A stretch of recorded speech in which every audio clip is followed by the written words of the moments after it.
ሜሰንና ኤሚሊያ የተባሉ ፍቅረኛሞች ሎስ አንጀለስ ውስጥ ወደ ተዘጋጀ ትልቅ የሀብታሞች ፓርቲ ላይ በግል አውሮፕላናቸው ሲሄዱ እናያቸዋለን። ሜሰንና ኤሚሊያ የሀብት ምንጫቸው ያልታወቁ ልጥጦች ሲሆኑ አውሮፕላናቸውም አርፎ ፓርቲው ቦታ ከተቀላቀሉ ከተወሰኑ ደቂቃዎች በኋላ ፓርቲውን ካዘጋጀው ፔሬዝ ከተባለ ቢሊዮነር ሰውዬ ጋር ተገናኝተው ማውራት ይጀምራሉ። እና ሜሰንም ከፔሬዝ ጋር ሻምፓኛቸውን እየጠጡ ሲጨዋወቱ ሜሰንና ኤሚሊያ በምድር ላይ የሚያስደስታቸው ነገር ቢኖር ውድና ቅንጡ የተባሉ መኪናዎችን መንዳትና ገዝቶ ማስቀመጥ እንደሆነ ለፔሬዝ ይገልጹለታል። ፔሬዝም ይህንን ሲሰማ በጣም ተደንቆ እሱም በተመሳሳይ ሁኔታ ቅንጡ መኪናዎችን መሰብሰብ እንደሚያስደስተው በመንገር ወዲያውኑ ግቢው ውስጥ ወደሚገኘው ውድ መኪኖቹን ሰብስቦ የያዘው ጋራዥን ሊያስጎበኛቸው ይወስዳቸዋል። እነ ሜሰንም የፔሬዝ ጋራዥ ገብተው ጉብኝታቸውን እንደጀመሩ ፔሬዝ ከመኪናዎቹ ሁሉ አብልጦ የሚወደውንና $20 ሚሊዮን የሚያወጣውን መኪናውን ሲያሳያቸው ጊዜ ሜሰንና ኤሚሊያም አፋቸውን ከፍተው ሲደነቁ በመቆየት ይሄ መኪና ውስጥ ገብተው በመቀመጥ አምሮታቸውን እንዲቆርጡ ፔሬዝን ሲጠይቁት ፔሬዝም ምንም ችግር የለም በማለት መኪናው ውስጥ እንዲገቡ ይፈቅድላቸዋል። እነ ሜሰንም መኪናው ውስጥ በገቡ ቅጽበት ኤሚሊያ ጆሮዋ ውስጥ ደብቀው በነበረው መነጋገሪያ በኩል ሊንክ ለተባለች እሳት የላሰች ሀከር መልእክት ስለላከች ሊንክ የፔሬዝን ጋራዥ ሲስተም ሃክ በማድረግ መብራቶቹ ሁላ እንዲጠፉ ታደርጋለች። ወዲያውኑም ፔሬዝ ባልጠበቀው ሁኔታ ፓርቲው ላይ ሲያስተናግዱ የነበሩት አስተናጋጆች መጥተው ሽጉጥ በማውጣት ፔሬዝን ወለል ላይ ሲጥሉት ሜሰንና ኤሚሊያ ደግሞ ውዱን የፔሬዝን መኪና በማስነሳት ከአካባቢው ያመልጣሉ። ይህን ጊዜም ሜሰንና ኤሚሊያ ቅድም አስተናጋጅ መስለው ሲንቀሳቀሱ ከነበሩት ግብረ አበሮቻቸው ጋር በጥምረት በመዝረፍ ሀብታም የሆኑ ፕሮፌሽናል ቀማኞች እንደሆኑና ፓርቲው ላይም ለካ የተገኙበት ዋና ዓላማም የፔሬዝን ውድ መኪና ለመዝረፍ ብቻ እንደሆነ እንረዳለን። ቀጥሎም እነ ሜሰን የዘረፉትን መኪና ግብረ አበሮቻቸው የያዙት ትልቅ መኪና ላይ ወስደው ከጫኑ በኋላ ሜሰንና ኤሚሊያ ከፊት ሆነው ከሎስ አንጀለስ መውጣት ከመጀመራቸው ፍጹም ሳያስቡት ከኋላቸው በርካታ የኤፍቢአይ መኪኖች እየተከተላቸው እንደሆነ ሜሰን ይመለከታል። ሜሰንም ኤፍቢአዮች እንዴት ያሉበትን ቦታ በፍጥነት ሊያውቁበት እንደቻሉ ግራ ተጋብቶ ሳለ ሜሰን ምንም ባላሰበው ሁኔታ ለ2 ዓመታት ያህል ፍቅረኛው የሆነችው ኤሚሊያ ሽጉጧን ሜሰን ላይ በማውጣት በአሁኑ ሰዓት ላይ ኤፍቢአዮች ንግግራቸውን ባደረገችው ማይክ አማካኝነት እየሰሙ እንደሆነ ለሜሰን ታሳውቀዋለች። ቀጥላም ኤሚሊያ ትክክለኛ ማንነቷ የኤፍቢአይ ኤጀንት እንደሆነችና እሱን የቀረበችውን ዝርፊያ ሲፈጽም ኤፍቢአይ እጅ ከፍንጅ እንድትይዝ ልኳት እንደሆነ ስትነግረው ጊዜ ሜሰንም በሰማው ነገር ያዘነ በመምሰል መኪናውን ይዘው እየገሰገሱ ለነበሩት ባልደረቦቹ ሁለተኛ እቅዳቸውን እንዲተገብሩት ያሳውቃቸዋል። የሜሰንም ባልደረቦች ይህን እንደሰሙ ወዲያውኑ የፔሬዝን መኪና ጭነው የሚሄዱበትን መኪና እንደያዙ ድልድዩን በመጣስ ወንዝ ውስጥ ሲገቡ ሜሰንም ከኤሚሊያ እንደምንም ብሎ በማምለጥ ወንዝ ውስጥ ገብቶ ከባልደረቦቹ ጋር በወንዙ በኩል ዋኝቶ ያመልጣል። ይህ ከሆነ ከ3 ወራት በኋላ ሜሰን አሁን ላይ ገጠራማ ስፍራ ሄዶ በመደበቅ የብቸኝነት ሕይወቱን እየገፋ ሳለ የስርቆት ባልደረባው እንዲሁም ታናሽ ወንድሙ የሆነው ሾን ሜሰን ጋር በመምጣት ሰላምታ አቅርቦለት ሲያበቃ ከ3 ቀናት በኋላ ትልቅ የሚባል የባንክ ዝርፊያ ሊፈጽሙ ስለሆነ ሜሰንም ዝርፊያውን እንዲቀላቀል ጥያቄ ያቀርብለታል። ሜሰን ግን በአሁኑ ሰዓት ላይ ምንም አይነት የዝርፊያ ሥራ ውስጥ መግባት እንደማይፈልግ ጠቅሶ የወንድሙን ሾንን ጥያቄ ውድቅ ያደርግበታል። ሾንም የተቻለውን እንኳን ቢጥርም ሜሰንን ማሳመን ምንም ስላልተሳካለት ሾን ሜሰን በ3 ቀናት ውስጥ ሐሳቡን ከቀየረ ስልክ እንዲደውልለት ነግሮት አንድ ሞባይል አስቀምጦለት ይሄዳል። ከ3 ቀናትም በኋላ ሜሰን ቤቱ ውስጥ ተኝቶ ሳለ ሀከሯ ሊንክ ደውላ ሜሰንን የዝርፊያው ሰዓት ስለደረሰ ፈጥኖ እንዲመጣ ስታሳውቀው ጊዜ ሜሰንም ወንድሙ ሾን ለሊንክና ለሌሎቹ ባልደረቦች ሜሰን ዝርፊያውን አብሯቸው እንደሚፈጽም እንደተስማማ አድርጎ እንደነገራቸው ይረዳና በጣም ይበሳጫል።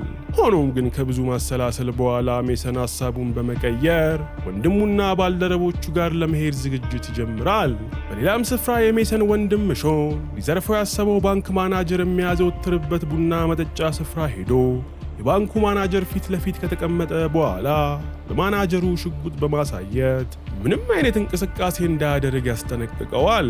ቀጥሎም ሾን ማናጀሩን እንዲነሳ አድርጎት ይዞት ወደ ባንኩ በመግባት ላይ ሳለ ሜሰን ድንገት ተነስቶ ይሄ ዝርፊያ በደንብ የታቀደበት ስላልሆነ ዝርፊያውን እንዲያቋርጡት ማስጠንቀቂያ ቢሰጠውም ሾን ግን ባልደረቦቻቸው ቀድመው ባንክ ገብተው እየጠበቋቸው ስለሆነ ከዚህ በኋላ ወደ ኋላ ማለት እንደሌለባቸው ሜሰንን አሳምኖት የባንኩን ማናጀር እንደያዙ ወደ ባንኩ ይገባሉ። ሜሰንም ወደ ባንኩ እንደገባ ባልደረቦቹ በሙሉ ከባንኩ ደንበኞች ጋር ተመሳስለው ያያቸውና ሜሰንም አማራጭ አጥቶ ዝርፊያውን ሳይወድ በግዱ ይቀላቀላል። ተያዙ እነዚህ ሰዎች ፍልፈላው ምንም አይችል ያስተውቃል ራሱ እቅዱ ራሱ። በዛው ቅጽበትም ሾን ማናጀሩን እየመራ ወስዶ ካዝናው የሚገኝበትን በአሻራ የሚከፈት ክፍል በጣቱ አሻራ እንዲከፍት ሲያስገድደው ጊዜ ማናጀርም ካዝናውን በአሻራ የሚከፍት አስመስሎ የባንኩን ሴኪሪቲ የአላርም ሲስተም እንዲጮህ ያደርገዋል። በዚህም ጊዜ ባንኩ በጥቃት ላይ እንደሆነ የገባቸው የባንኩ ጥበቆች ሽጉጣቸውን ቢመዠርጡም ሜሰንና ባልደረቦቹ ግን በፈጠነና በተቀላጠፈ ሁኔታ ሽጉጣቸውን ከጥበቆቹ ላይ በመንጠቅ ጥበቆቹን ጨምሮ ባንኩ ውስጥ የነበሩትን ደንበኞች በሙሉ አግተው በመያዝ ባንኩን ይቆጣጠሩታል። ከዚህም በኋላ ሜሰን ወንድሙ ሾንን ባንኩ ውስጥ ምን ሊዘርፉ እንደገቡ እንዲነግረው ሲጠይቀው ሾንም 1140 ሳጥን ቁጥር ያለው ካዝና ውስጥ የተቀመጠ ሃርድ ዲስክን ሊወስዱ እንደመጡ ገልጾ ሃርድ ዲስኩ በቢሊዮን ዶላሮች የሚጠጋ በዲጂታል መልክ የተቀመጠ ክሪፕቶ ከረንሲ ገንዘብን እንደያዘ ለሜሰን ይነግረዋል። ወዲያውኑም ሜሰንና ሾን የባንኩን ማናጀር እያንቀለቀሉ የካዝናው ቁጥር ያለበት ቦታ እንደደረሱ ሾን ማናጀሩን ሳጥኑን እንዲከፍተው ሲያዘው ማናጀሩ ይህ ሳጥን የሚከፈተው በሁለት ቁልፎች እንደሆነና አንደኛው ቁልፍ እሱ ጋር የሚገኝ ቢሆንም ሁለተኛው ቁልፍ ያለው ግን የሳጥኑ ባለቤት ጋር እንደሆነ ለነሜሰን ያሳውቃቸዋል። እነሜሰንም መጀመሪያ ላይ ማናጀሩ እያደናገረ እንደሆነ ቢያስቡም በኋላ ላይ ግን ያላቸው ነገር እውነት መሆኑን ስለተረዱ ሜሰን ወንድሙ ሾን ይህን መረጃ እንኳን ቀድሞ ሳያጣራ ወደ ዝርፊያ በመምጣቱ በጣም ይናደድበታል። ለጥፍልብነት ሲያስጠላ አርፎ የተቀመጠውን ሰውዬ። ሆኖም ግን መፍትሄ የማያጣው ሜሰን ሀከሯ ሊንክን ሃርድ ዲስኩ ያለበትን ካዝና ሀክ አድርጋ መክፈት ከቻለች እንድታደርገው ስለጠየቃት ሊንክም ያላትን ብቃት ሁሉ አሟጣ በመጨረሻም ሳጥኑን በተሳካ ሁኔታ ትከፍተዋለች። ሾንም ሳጥኑ እንደተከፈተ ተስገብግቦ ቢከፍተውም ባዶ ነው ይሄ ነገር መሰለኝ። ነገር ግን ሳጥኑ ውስጥ ሃርድ ዲስኩ ቀርቶ ጥቃቂ ነገር እንኳን እንደሌለ ስለተመለከተ ሾን በሁኔታው ግራ ተጋብቶ ማናጀሩን ሃርድ ዲስኩ የታባቱ እንዳለ ሲጠይቀው ማናጀሩም የምጸት ሳቅ እየሳቀ ይሄ ሳጥን ሰዎችን ለማደናገሪያ ሆን ተብሎ የተቀመጠ እንደሆነ በመግለጽ ትክክለኛው ሳጥን የትኛው የባንኩ ክፍል ውስጥ እንዳለ እሱ ራሱ እንደማያውቅ ለነሜሰን ያሳውቃቸዋል። ሜሰንም ይህንን ሲሰማ ጊዜ ወንድሙ ሾን እነዚህን ሁላ ነገሮች ቅድሚያ እንኳን ሳያጣራ እሱና ባልደረቦቹን አጣብቂኝ ውስጥ በመክተቱ በከፍተኛ ሁኔታ ይጮህበታል። ይህ በእንዲህ እንዳለም ኤፍቢአይ ባንኩ በሜሰንና በባልደረቦቹ ጥቃት እንደደረሰበት ስለሰማ አሁን ላይ የደረጃ እድገት ያገኘችው ኤሚሊያ የኤፍቢአይ ቡድኗን ራሷ እየመራች እነ ሜሰን ያሉበትን ባንክ በመክበብ ወደ ባንኩ መደወል ትጀምራለች። ባንኩ ውስጥም የባንኩን የስልክ መስመር በመቆጣጠር ላይ የምትገኘው ሊንክ የስልክ ጥሪውን ተቀብላ ከኤሚሊያ ጋር መነጋገር ብትጀምርም ኤሚሊያ ግን ሜሰንን ማናገር እንደምትፈልግ ኮምጠጥ ብላ ስለተናገረች ሊንክ የድሮ ፍቅረኛው ኤሚሊያ እየፈለገችው እንደሆነ ለሜሰን ታሳውቀዋለች። ሜሰንም ይህንን እንደሰማ ወንድሙ ሾንን አይኑን ከባንኩ ማናጀር ላይ እንዳይነቅል አስጠንቅቆት ሲያበቃ ወዲያውኑ ሊንክ ወደምትገኝበት ክፍል ገስግሶ ይሄዳል። አራት መኖባካውንም እዚህ ጠፍጥፎት ነው የሚያመልጠው። እዛም እንደደረሰ መስመር ላይ የጠበቀችው የነበረችውን ኤሚሊያ ማዋራት ከመጀመሩ ሜሰን ኤሚሊያ በጣም ናፍቃው ስለነበር መስለምለም ቢጀምርም ወዲያውኑ ግን ቀልቡን ሰብስቦ ኤሚሊያ አሁኑኑ ያሰማራቻቸውን የኤፍቢአይ ቡድን አባላት ከባንኩ 100 ሜትር ራዲየስ ገለል እንዲሉ እንድታደርግ ማሳሰቢያ ይሰጣታል። አያቸው ወንድ ልጅ ምስኪን ነው። እንደዛ ሁላ ጉድ ሰርተው ግን ስቲል ይወዳታል። አሁን ሴት ልጅ እንዴት ትወዳለች? አውልም ማን የከዳ ብሮ ምንድነው ከሴት ጋር ያለ ችግር እንዳትሉ እንጂ። ሜሰንም አክሎ በ30 ደቂቃ ውስጥ ለታገቱት ሰዎች እንዲሁም ለሱና ለባልደረቦቹ ፒዛና የሚጠጣ ነገር ራሷ እንድታመጣ ገልጾ ይህ ካልሆነ ግን ሜሰን እያንዳንዱን ታጋች መግደል እንደሚጀምር ማሳሰቢያ ይሰጣታል። ይህን ተከትሎም ኤሚሊያ ሜሰን ያላትን ነገር ለመፈጸም እንደተስማማች ገልጻ በምትኩ ደግሞ ሜሰን 2 ታጋቾችን መልቀቅ እንደሚኖርበት ስታሳውቀው ሜሰንም በኤሚሊያ ሐሳብ ይስማማል። ከተወሰኑ ደቂቃዎች በኋላም ኤሚሊያ እንደታዘዘችው ፒዛና የሚጠጣ ውሃ ይዛ ወደ ባንኩ በመምጣት ከሜሰን ጋር እንደተገናኙ ሜሰንም የቀድሞውን አፍቆቱ አገርሽቶበት ኤሚሊያን በፍቅር ቃላት መጀንጀን ይጀምራል። ኤሚሊያ ግን ሜሰን ቀልዱን ትቶ ያገታቸውን ሁሉንም ሰዎች እንዲለቃቸው ማሳሰቢያ ስትሰጠው ሜሰን ግን ይሄ እንደማይሆን በግልጽ በመንገር ኤሚሊያን ከባንኩ ያባርርና ለታጋቾቹ በሙሉ ፒዛ ሰጥቶ ሲጨርስ ሜሰን ከኤሚሊያ ጋር ቀድሞ በተስማሙት መሰረት 2 ታጋቾችን ነፃ ይለቃቸዋል። በዛው ቅጽበትም ውስጥ ከሜሰን ወንድም ሾን ጋር የነበረው የባንኩ ማናጀር ሾን ላይ ጥቃት አድርሶበት የሾንን ሽጉጥ ይዞ ሲሮጥ የሆነ ደንባራ የሆነ ወንድም ነው ያለው። ብስማ ሊንክ በካሜራ አይታ ለሜሰን ስላሳወቀችው ሜሰንም ምንም ጊዜ ሳያጠፋ ፈጥኖ ማናጀሩ በሮጠበት አቅጣጫ ተከትሎ በመሄድ ማናጀሩን ሲያፈላልግ ከቆየ በኋላ ሜሰን ተሳክቶለት የባንኩን ማናጀር ከነሽጉጡ ይማርከዋል።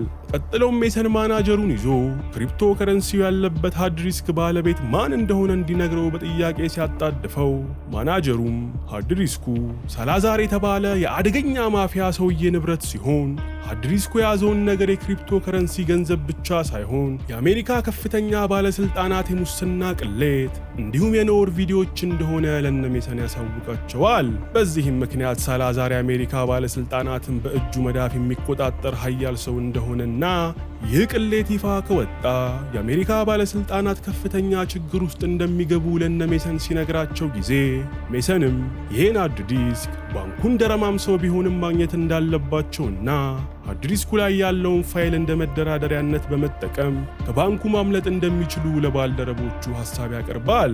በዛው ቅጽበትም ከባንኩ ውጪ የሳላዛር ጠበቃ የሆነ አሌክስ የተባለ ሰው በቅንጡ መኪና ወደ አካባቢው በመምጣት ኤፍቢአይዎችን እየመራች ወዳለችው ኤሚሊያ ሄዶ ባንክ ውስጥ ያሉትን ዘራፊዎች በአንድ ሰዓት ውስጥ ማስወጣት የማትችል ከሆነ የአሜሪካ ወታደሮች ጣልቃ በመግባት ዘራፊዎቹን እንደሚደመስሷቸው ያስጠነቅቃታል። ኤሚሊያም የሚያዋራት ሰውን ማንነት ባለማወቋ ምክንያት ፈጥና ወደ አለቃዋ ደውላ የተፈጠረውን ነገር ስትነግረው አለቃዋም ሰውየው የታዋቂው ሳላዛር የግል ጠበቃ የሆነ ሰውዬ እንደሆነና ሳላዛር ከመንግስት ጋር ባለው ጥብቅ ቁርኝነት ምክንያት ወታደሮችን ሳይቀር የማዘዝ መብት እንዳለው ለኤሚሊያ ያረጋግጥላታል።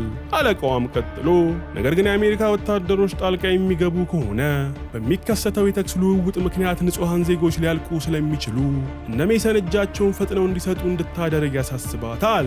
እነ ሜሰንም በበኩላቸው ሃርድዲስኩ የተቀመጠበትን ስፍራ ለማግኘት ሲሉ የካዝናውን ግድግዳ በመራጃ ቢደረማምሱትም ነገር ግን አንዱን ግንብ ሲደረምሱ ሌላ ግንብ እያጋጠማቸው ወደ ተስፋ መቁረጥ ማምራት ሲጀምሩ ኤሚሊያ ለሜሰን ደውላ ውጭ ላይ የአሜሪካ የጦር ወታደሮች ወደ ባንኩ ሰብረው ሊገቡ ስለሆነ እጃቸውን በሰላም እንዲሰጡ ማስጠንቀቂያ ተሰጠዋለች። ሜሰን ግን እጅ መስጠት የሚባል ነገር እንደማይታሰብ በመናገር ወታደሮቹን ለማዘግየት ከፈለገች የባንክ ዝርፊያውን ዜና ሚዲያ ላይ ይፋ እንድታወጣውና ጋዜጠኞች ባሉበት ወታደሮች ኃይል ስለማይጠቀሙ ወደ ባንኩ ዘልቀው እንደማይገቡ ይነግራታል። ኤሚሊያም የንጹሐን ደም እንዳይፈስ ያላት አማራጭ ይሄ እንደሆነ በማሰብ የተባለችውን ታደርግና በጥቂት ደቂቃዎች ውስጥ ባንኩ አካባቢ በርካታ የሚዲያ ጋዜጠኞች መጥተው በቀጥታ ቀረጻ ሁኔታውን ለሕዝብ ማስተላለፍ ይጀምራሉ። ይህን ጊዜም ወታደሮቹን ያሰማራው በስልጣን የሚበልጣት ሰው ኤሚሊያ ካሁን በኋላ ምንም አይነት ትዕዛዝ እንዳታስተላልፍ አድርጎ ጊዜያዊ እገዳ ይጥልባታል። ያንተን ፋይል ተይዟል፣ ጉድህ እንዳይወጣ ነው። ባንኩ ውስጥም ከብዙ ልፋት በኋላ አንደኛውን ግንብ ሲደረምሱ ሲፈለግ የነበረውን ሃርድዲስክ ኮምፒውተር ላይ ተሰክቶ በማግኘታቸው ሜሰን ሀከሯ ሊንክን የሃርድዲስኩን ፓስወርድ በመስበር ውስጥ ላይ ያለውን ፋይል እንድታወጣ ይነግራታል። ሊንክም ሃርድዲስኩ በኃይለኛ ፓስወርድ የተቆለፈ ስለሆነ ሀክ ለማድረግ ቢያንስ 10 ደቂቃ እንደሚፈጅባት ነግራው ስራ ስትጀምር ሜሰንም ውጭ ላይ ያሉት ወታደሮች 10 ደቂቃ ሙሉ እንደማይታገሷቸው ገብቶት ለሊንክ የተወሰነ ደቂቃ ለመግዛት ሲል ታጋቾቹን አንድ በአንድ ለመልቀቅ ይወስናል። ውጭም ላይ የወታደሮቹ አለቃ የጋዜጠኞቹን መምጣት ከቁብም ሳይቆጥር ወታደሮቹን ወደ ባንኩ እንዲገቡ ከማዘዙ ሜሰን ታጋቾቹን አንድ በአንድ እየለቀቀ ወታደሮቹ እዛው ውጪ ላይ እንዲቆዩ ያደርጋቸዋል። በዚህም ሂደት ሜሰን ሁሉንም ታጋቾች ለቆ ሲጨርስ በመቀጠል ደግሞ አብረውት ዝርፊያ ላይ የተሰማሩ ባልደረቦቹን እጃቸውን በየተራ እየወጡ እንዲሰጡ ያሳምናቸውና እነሱም እንደተባሉት ያደርጋሉ። ሆኖም ግን የወታደሮቹ አለቃ ሜሰንና ሊንክ የተባሉት ዘራፊዎች አሁንም ባንክ ውስጥ እንዳሉ ሲረዳ ጊዜ በጣም ብስጭት ብሎ ወታደሮቹን አሁኑን ወደ ውስጥ ገብተው ያገኙት ነገር ላይ እንዲተኩሱ ትዕዛዝ ያስተላልፋል። ይህን ተከትሎም ወታደሮቹ ጠመንጃቸውን እንደወደሩ ወደ ባንኩ ሲገቡ ሜሰን በእጁ የሚፈነዳ ቦምብ እንደያዘ ከሊንክ ጋር ሆኖ ከወታደሮቹ ጋር ፊት ለፊት ይፋጠጣል። ከተወሰነ ደቂቃዎችም በኋላ ከባንኩ ውስጥ ከፍተኛ ፍንዳታ ተከስቶ ውጭ ላይ የነበሩት በሙሉ ሜሰንና ሊንክ በወታደሮቹ እጅ እንደተገደሉ ይገነዘባሉ። የባንኩ ዝርፊያ ከተፈጸመ ከአንድ ወር በኋላ ኤሚሊያ እንደ ሳላዛር አይነቱ ሙሰኛ ሰው በመንግስት ላይ ባለው ጣልቃ ገብነት ምክንያት ስራዋን መስራት እንደማትፈልግ ለኤፍቢአይ ኃላፊዎች በመግለጽ ስራዋን ለቃ ከአሜሪካ በመውጣት ሀብታሞች ብቻ ወደሚኖሩባት አንዲት ደሴት ታመራለች። እዛም እንደደረሰች ግን በጣም በሚያስደንቅ ሁኔታ እንደሞተ ሲታሰብ ከነበረው ሜሰን ጋር ይገናኙና የፍቅር ሰላምታ ተለዋውጠው አብረው ቁጭ ይላሉ። በዚህም ጊዜ ኤሚሊያ ምንም እንኳን የኤፍቢአይ ኤጀንት የነበረች ቢሆንም ነገር ግን ከሜሰን ጋር በፍቅር ከወደቀች በኋላ ኤፍቢአይን በመክዳት ከሜሰን ጋር መስራት መጀመሯን እንረዳለን። የፔሬዝ መኪና የተዘረፈ ዕለትም ኤሚሊያ ሜሰንን ያስቆመች የመሰለችው ቀድሞ ከሜሰን ጋር ባቀዱት እቅድ መሰረት ሲሆን ይህም ኤሚሊያ በኤፍቢአይ ሰዎች እንድትታመንና የደረጃ እድገት አግኝታ እነ ሜሰን ሌላ ዝርፊያ ሲፈጽሙ ከኤፍቢአይ ሰዎች በኩል በመሆን ስለላ እንድታደርግ በማሰብ እንደሆነ እንረዳለን። ታሪካችንም የባንኩ ዝርፊያ ምሽት ወደ ኋላ ወስዶን ቦምቡ ከመፈንዳቱ በፊት የተፈጠረውን ታሪክ ማሳየት ሲጀምር የአሜሪካ ወታደሮች መሳሪያቸውን ይዘው ወደ ባንክ በመግባት ከሜሰንና ሊንክ ጋር እንደተፋጠጡ ሜሰን የያዘውን ቦምብ ከማፈንዳቱ በፊት የሳላዛር ጠበቃ የሆነው አሌክስን እንዲጠሩለት ያዝና አሌክስም ወደ ውስጥ ይመጣል። ሜሰንም አሌክስን እንዳገኘው አለቃው ሳላዛር ያስቀመጠውን ፋይሎች ባልደረባው ሊንክ ሃክ እንዳደረገቻቸውና እነሱን የሚገድሏቸው ከሆነ ለሱ የሚሰራ ሰው ወዲያውኑ ፋይሎቹን ኢንተርኔት ላይ እንደሚለቃቸው በመንገር ይህ መረጃ ወጥቶ ሳላዛር መንግስትን የሚያስፈራራበትን ፋይል ከሚያጣ በክሪፕቶ ከረንሲ ካለው ገንዘብ $500 ሚሊዮን እሱና ቡድኑ እንዲወስዱ ቀጥሎም በቀጣዮቹ ቀናት ለሱና በቁጥጥር ስር ላሉት ባልደረቦቹ አዲስ ፓስፖርት ተሰርቶላቸው ከሀገር እንዲወጡ እንዲያደርግ ለአሌክስ ሐሳብ ያቀርብለታል። አሌክስም መረጃዎቹ ኢንተርኔት ላይ ከተለቀቁ ለነሱ ዋጋ እንደሌላቸው ስለተረዳ አሌክስ ሜሰን ባለው ነገር ይስማማና እጅ በእጅ እንደተጨባበጡ ውጭ ላሉት ሚዲያዎች ሜሰን የሞተ ለማስመሰል ቦምቡን ሆን ብለው አፈንድተው ለህዝቡ ያሳያሉ። በመጨረሻም ሜሰን የሥራ ባልደረቦቹን በሙሉ ከእስር ነፃ አስወጥቶ ገንዘባቸውን ካከፋፈለ በኋላ እሱም ከልቡ ከሚወዳት ኤሚሊያ ጋር የወንጀል ሥራን ዳግመኛ ላለመስራት ተማምሎ አዲስ ሕይወትን በአዲስ ስፍራ ብለው ሲጀምሩ እያየናቸው ታሪካችን ያልቃል። አሁን ምንድን ነው የምትማሩት ከዚህ ፊልም? ቆይ ስረቁ ነው ማለት የሆነ ዝርፊያ ያዋጣል ነው? አልገባኝ። እንዴት ነው ሌባ ሲሳካለት የሚያሳዩን? ቆይ